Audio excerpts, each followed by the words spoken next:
ওমরাহ ভিসার নিয়মে পরিবর্তন এনেছে সৌদি আরব। নতুন নিয়মে ওমরাহ করতে ইচ্ছুকদের এন্ট্রি ভিসার মেয়াদ ৩ মাসের বদলে ১ মাস করা হয়েছে। আগামী সপ্তাহ থেকেই এই নিয়ম কার্যকর করা হবে। নতুন নিয়মে ওমরাহ করতে ইচ্ছুক ব্যক্তি যদি ইস্যু হওয়ার ৩০ দিনের মধ্যে সৌদি আরবে প্রবেশের নিবন্ধন না করেন, তাহলে ভিসাটি স্বয়ংক্রিয়ভাবে বাতিল হয়ে যাবে।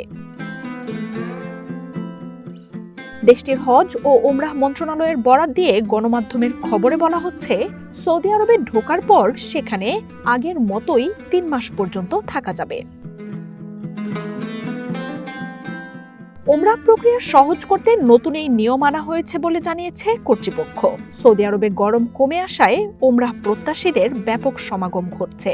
সুষ্ঠুভাবে ওমরাহ সম্পন্ন করার সুযোগ দিতে তাই নানা নিয়ম সংযোজন করছে দেশটি। জুনে নতুন ওমরাহ মৌসুম শুরু হওয়ার পর এরই মধ্যে রেকর্ড ৪০ লাখের বেশি ভিসা ইস্যু করা হয়েছে। গত মাসে রিয়াদ জানায়, বৈধ যে কোনো ভিসায় সৌদি আরবে প্রবেশ করা যে কেউ এখন ওমরাহ করতে পারবেন।